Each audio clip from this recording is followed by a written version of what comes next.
विद्यार्थियों, जैसा कि हम सब टेंस देख रहे थे और कल हमने देखा था पास्ट टेंस के बारे में, जिसमें मैंने आपको पास्ट टेंस की चारों जो फॉर्मेशन है, पॉजिटिव, नेगेटिव, इंटेरोगेटिव और इंट्रोगेटिव नेगेटिव, ये सारी की सारी मैंने आपको कल बताई थी। अब पेपर के अंदर हमें क्या करना होगा, पेपर के अंदर हमें पास्ट जो सिंपल टेंस है उसके एडवर्ब्स को देखकर पहचानना पड़ेगा कि ये पास्ट सिंपल टेंस है और हमें उसके अकॉर्डिंग वहाँ पर क्या लगानी पड़ेगी, वर्ब लगानी पड़ेगी। तो देखते हैं कौन कौन सी एडवर्ब ऐसी है जो कि पास्ट टेंस के बारे में आती है। जैसे यस्टरडे, यस्टरडे का मतलब होता है बीता हुआ कल, यानी अगर कोई हमने काम बीते हुए कल में किया है तो हम उसके आगे लिखते हैं यस्टरडे। इसी तरीके से लास्ट डे या फिर लास्ट नाइट या फिर लास्ट ईयर, लास्ट मंथ। कहने का मतलब है कि किसी के भी आगे अगर लास्ट लिखा हुआ है तो आपको याद रखना है, ध्यान रखना है कि ये पास्ट सिंपल टेंस का वाक्य है और लास्ट का मतलब होता है पिछला। लास्ट डे यानी पिछले दिन, लास्ट नाइट यानी पिछली रात, लास्ट ईयर यानी पिछले साल और लास्ट मंथ यानी पिछले महीने। तो ये चीज़ आपको ध्यान में रखनी है कि जिसके आगे लास्ट आ जाता है वो भी क्या हो जाता है, आपके पास्ट सिंपल टेंस का वाक्य होता है। एक एगो, जैसे 2 वीक्स एगो,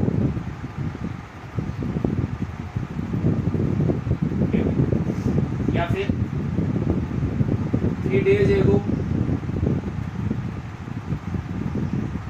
या मान लो जाए 5 years एगो। तो एगो जो है वो भी पास्ट सिंपल टेंस के लिए आता है। इसका मतलब होता है पहले।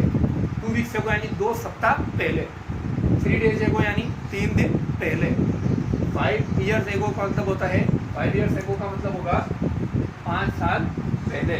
तो कहने का मतलब है कि अगर आपकी ये एडवर्ब्स आती है और एक एडवर्ब और जो कि आप ज़्यादा यूज करते हैं, अपन कई बार करते हैं वंस, उसके बाद में आगे लिखते हैं there was a, once upon a, and जो अपन स्टोरी लिखने में ज़्यादा यूज करते हैं। पेपर में ये वाला नहीं आता है, फिर भी हमें याद रखना है अगर बाई चांस ऐसा भी आ जाए कि वंस से या वंस अपॉन ए टाइम से कोई भी वाक्य की शुरुआत हो, वो भी एडवर्ब ऐसी है जो कि पास्ट सिंपल टेंस में लगाई जाती है। देखो बच्चों, पास्ट सिंपल टेंस में जब तक इन एडवर्ब्स को नहीं लिखा जाएगा तब तक आप उसको पास्ट सिंपल टेंस में नहीं लिख सकते। कहने का मतलब है अगर कोई सेंटेंस है वो आपको दिया हुआ है लेकिन कोई भी एडवर्ब वहाँ पे नहीं दी गई है तो हमेशा आपको प्रेजेंट सिंपल टेंस में उसको लेकर चलना है, ये बात याद रखना। और अगर मान लो ये पीछे या आगे कहीं पर भी अगर इस प्रकार की एडवर्ब लिखी भी आ जाती है तो फिर आप क्या करेंगे, पास्ट सिंपल टेंस मानेंगे। अब इसके अकॉर्डिंग जैसे क्वेश्चंस को हम करने का प्रयास करते हैं। देखो, I dash letter last week, तो जो लास्ट में आ रहा है लास्ट वीक, ये शो कर रहा है कि ये जो हमारा सेंटेंस है वो किसका है, पास्ट सिंपल का है। और पास्ट सिंपल में कैसा सेंटेंस है, अफर्मेटिव सेंटेंस है। तो मैंने आपको बताया था जब भी अपन अफर्मेटिव सेंटेंस बनाते हैं तो सब्जेक्ट आता है, सब्जेक्ट के बाद में वर्ब की सेकंड फॉर्म आती है, उसके बाद में हमारा ऑब्जेक्ट आता है। तो हमें क्या भरना पड़ेगा, वर्ब की सेकंड फॉर्म भरनी पड़ेगी। तो वर्ब की सेकंड फॉर्म पोस्ट की क्या होगी, पोस्टेड। आपको क्या करना है बच्चों, सबसे पहले ये आपको उतारना है, ठीक है। ये उतारने के बाद में आपको 1 by 1 इनको उतारना है, जितने भी मैंने एग्जाम्पल लिखे हैं, फिर आपको क्या करना है, इनको भरना है, ठीक है। ऐसे नहीं कि एक पेज में ही और एक पेज में ही, पहले ही उतार लिया, उतारने के बाद में आप क्या करेंगे, इसको उतार लेंगे। तो देखा आपने अफर्मेटिव सेंटेंस के बाद में। अब अपन बात करते हैं my father days here,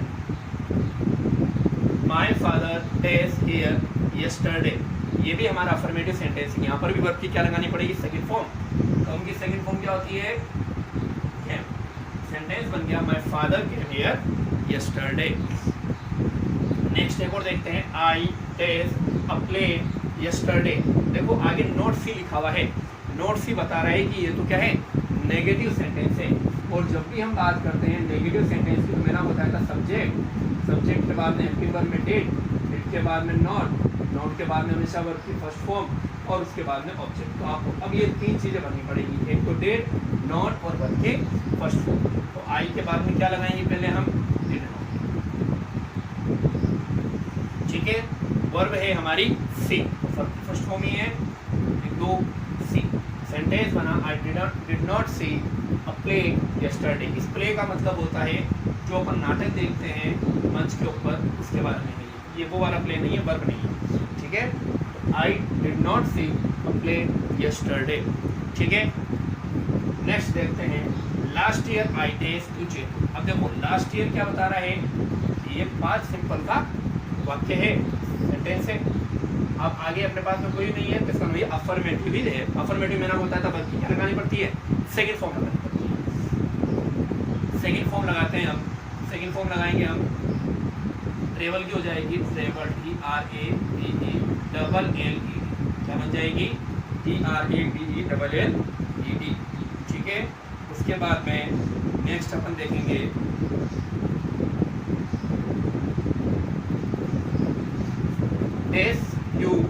test dinner last night. और लास्ट में क्या आ रहा है, देखो क्वेश्चन मार्क आ रहा है, कहने का मतलब है इंटेरोगेटिव सेंटेंस है।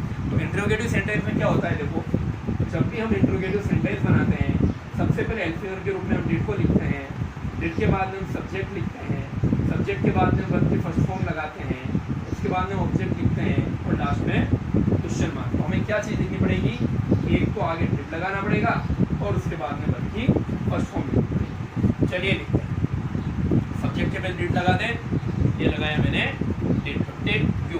अब जो हैव वर्ब है उसके लिए मैंने आपको बताया था हैज या हैव तो होती है, लेकिन वर्ब की फर्स्ट फॉर्म क्या होती है, हमेशा हैव, क्योंकि हैव का मतलब होता है कोई भी चीज़ को ग्रहण करना या ले लेना। तो यहाँ पर भी क्या आएगा, have. Did you have dinner last night, sentence बनेगा did you have dinner last night.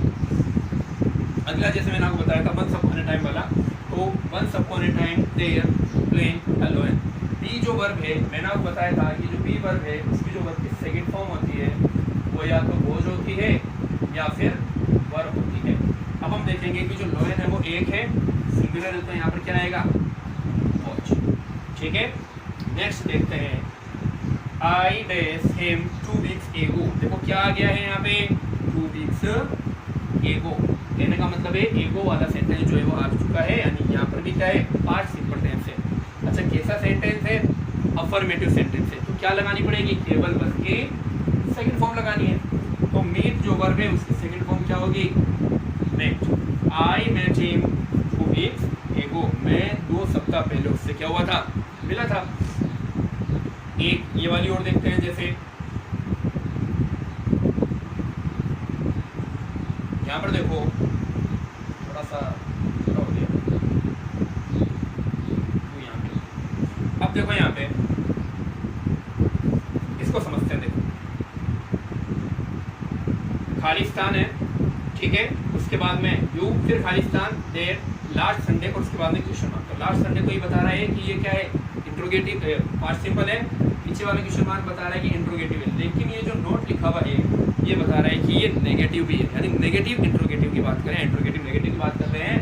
तो जब भी हमारा सेंटेंस इंट्रोगेटिव और नेगेटिव हो तो हम क्या करते हैं, सबसे पहले लगाते हैं डिड, क्या लगाते हैं, डिड लगाते हैं। डिड के बाद में हम क्या लगाते हैं, डिड के बाद में अपन लगाएंगे सब्जेक्ट, सब्जेक्ट के बाद में अपन क्या लगाएंगे, नॉट, और उसके बाद में हम क्या लगाएंगे, वर्ब की फर्स्ट फॉर्म और उसके बाद में ऑब्जेक्ट। लेकिन देखो बच्चों, जब हमारे पास में जो वर्ब है वो क्या है, देखो हमारे पास में बी है, तो बी के अंदर क्या लगता है, बी जो होता है वो तो क्या होता है आपके वोज या वर्ब। अभी भी मैंने आपको बताया था कि जो डिड बी होता है उसकी सेकंड फॉर्म जो होती है वोज या वर्ब होती है। तो अब यहाँ पर हम क्या करेंगे, यहाँ पर डिड नहीं लगाएंगे बल्कि हम क्या लगाएंगे, वर लगाएंगे। क्या हम लगाएंगे, were you not there last Sunday. कहने का मतलब है कि अगर मान लो ऐसा सेंटेंस होता जिसमें कि वर्ब भरनी होती तब तो हम क्या लगाते हैं, डिड लगाते हैं, लेकिन जो बी वर्ब है उसमें क्या आता है, वर आता है। क्या आता है, तो क्या सेंटेंस बनेगा, were you not there last Sunday. तो ये बात थोड़ी सी ध्यान रखने की है, ठीक है ना। ये भी पास्ट सिंपल का ही है, मैं इसको स्टार भी कर देता हूँ। कई बार हम यहाँ पर अगर डिड लगा दें तो ये गलत हो जाएगा। क्यों? ये यहाँ पर जो बी वर्ब है, बी वर्ब की सेकंड फॉर्म क्या होती है? वर होती है। हम यहाँ पर क्या लगाएंगे? वर लगाएंगे। उसके बाद में were you not there last Sunday, ठीक है। तो इस तरीके से आपने जो है आज पास्ट सिंपल टेंस के एडवर्ब को देखकर और सेंटेंस के अंदर वर्ब भरना सीखा है, ठीक है friends. Thank you very much. प्रिय विद्यार्थियों, तो कल अपने देखा था पास्ट सिंपल टेंस के एडवर्ब से हमें क्या करना था? पहचानना था और उस तरीके से हमें वर्ब को भरना था सेंटेंस के अकॉर्डिंग। अब हम देखेंगे जो पास्ट सिंपल टेंस है उसकी यूजेज क्या है, कहाँ कहाँ पर उसका उपयोग होता है। सबसे पहले अगर मैं बात करूँ, कोई काम भूतकाल में शुरू होकर भूतकाल में ही खत्म हो जाए, भूतकाल में ही खत्म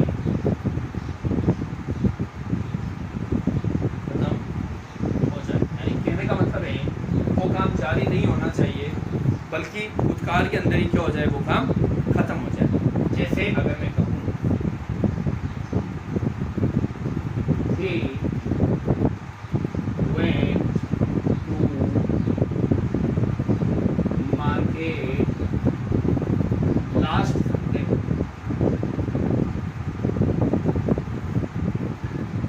तो ये जो सेंटेंस में लिखा है कि he went to market last Sunday, ये बता रहा है कि जो मार्केट जाने का काम है वो लास्ट संडे ही स्टार्ट भी हुआ था और लास्ट संडे क्या हो गया?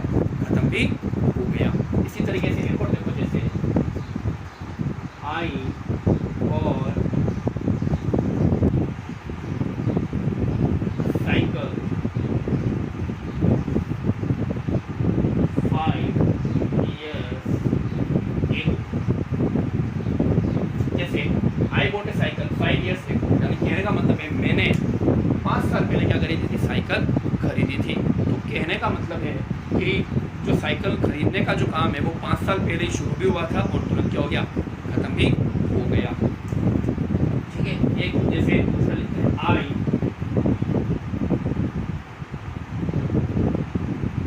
नॉट स्लीप वेल yesterday,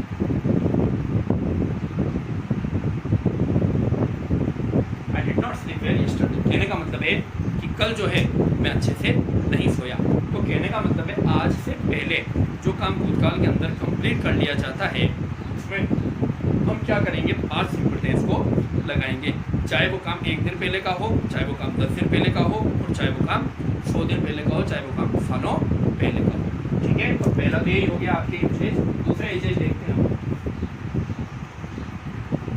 दूसरा जो इसका यूजेज है वो ये है, जैसे अगर किसी कार्य का प्रभाव खत्म हो गया हो। देखो दूसरा ये है कि अगर कोई काम आपने किया है और उसका प्रभाव खत्म हो गया तो वहां पर भी आप क्या करेंगे? पास्ट सिंपल टेंस को लगाएंगे। देखो कैसे, जैसे कोई व्यक्ति है, मान लो वो यहाँ से जयपुर जाता है, ठीक है। अब मान लो वो यहाँ से जयपुर जाता है, तो अब इस बस के लिए जो उसने टिकट खरीदी थी उस टिकट का काम जयपुर जाने तक का था और जयपुर से वापस आने तक का था, यानी अब जो है टिकट का जो काम है वो खत्म हो चुका है, क्योंकि अब वो उस टिकट से क्या नहीं कर सकता? यात्रा नहीं कर सकता। बात आ रही है समझ में? इसका मतलब उस टिकट का जो काम था वो केवल उस यात्रा तक ही था, उसके बाद में अब उसका प्रभाव पूरा क्या हो गया है? एकदम खत्म हो गया है। तो अब मैं यूँ लिखूंगा, जैसे I bought A ticket for Udaipur, I bought A ticket for Udaipur. कहने का मतलब है कि मैंने उदयपुर के लिए क्या खरीदी थी? एक टिकट खरीदी थी। अब जो है उस टिकट का कोई भी मतलब नहीं है। तो इस तरीके से अगर किसी चीज़ का प्रभाव खत्म हो गया हो तो वहाँ पर भी क्या होता है, पास्ट सिंपल टेंस लगता है। एक और सेंटेंस देखते हैं, जैसे I ate so much, I ate so much in his party.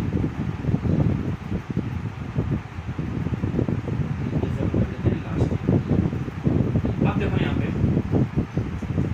I ate so much in his party last year, कहने का मतलब है जब लास्ट ईयर उसने पार्टी की थी तो मैंने उसमें बहुत सारा क्या कर लिया था, खा लिया था। कहने का मतलब है कि उस समय जो है उसने बहुत सारा खाया था। अभी ये नहीं कि अभी उसने इतना खा रखा है कि वो खाना नहीं खा सके, यानी वो जो खाने का प्रभाव था वो केवल उस समय तक ही सीमित था। अब उसका प्रभाव पूरी तरीके से क्या हो गया है, खत्म हो गया है। तो ये बात भी ध्यान रखने की है कि अगर किसी चीज़ का प्रभाव क्या हो गया है, खत्म हो गया है, तो वहाँ पर भी हम क्या लगाएंगे, पास्ट सिंपल टेंस लगाएंगे। अब देखो थर्ड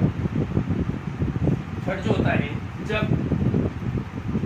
हम बहुत सालों पहले की बात करें या कहानी लिखते हैं, कहानी लिखने में देखो जब भी हम किसी कहानी की शुरुआत करते थे कि ना बहुत सालों पहले ऐसा हुआ करता था, बहुत सालों पहले हुआ था, 5 साल पहले ये था, 100 साल पहले ये था। तो जो हम बहुत ज़्यादा साल पहले जब चले जाते हैं तो वहाँ पर भी क्या होगा, आपके पास्ट सिंपल टेंस लगेगा। जैसे अगर मैं कहूँ there was a king, there was a king 200 years ago। देखो यहाँ पे 200 साल पहले वहाँ पर क्या था, एक राजा था। तो अब ये जो है बहुत ही ज़्यादा क्या हो गई है, पुरानी बात हो गई है। इसलिए यहाँ पर भी हमने जो है वर्ब की सेकंड फॉर्म जो है, बी वर्ब की सेकंड फॉर्म में मैंने आपको भी बताया था, जो बी वर्ब है उसके सेकंड फॉर्म जो है वो हमने यहाँ पर लगाई है। There was a king 200 years ago, यानी मतलब 200 साल पहले क्या था, एक राजा हुआ करता था। ठीक है। चौथा जो है, किसी मृत व्यक्ति के बारे में, जब भी आप ऐसी कोई बात कहें जो कि व्यक्ति अब जिंदा नहीं है तो वहाँ पर भी क्या होगा, पास्ट सिंपल टेंस। ये पेपर में कई बार आया हुआ है। जैसे गांधी जी का नाम आ जाता है, गांधी जी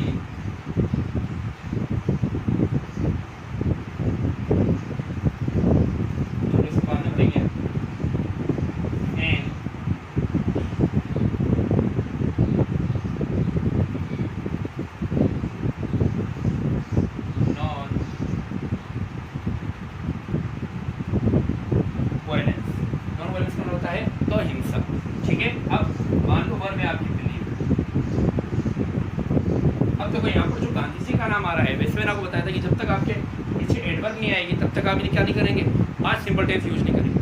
लेकिन यहाँ पर क्या हो गया, गांधी जी का नाम आ गया, जो कि ये बता रहा है ये तो क्या है, कोई मृत व्यक्ति है, यानी कि अब इनके बारे में हम जो लिखेंगे वो पास्ट सिंपल टेंस में जाएगा। तो गांधी जी बिलीव की जगह क्या हो जाएगा, बिलीव, यानी मंत्री क्या बन जाएगी, सेकंड फॉर्म में।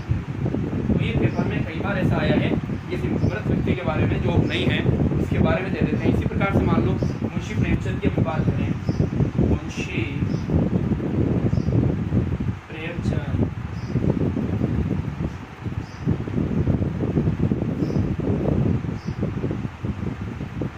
मैनी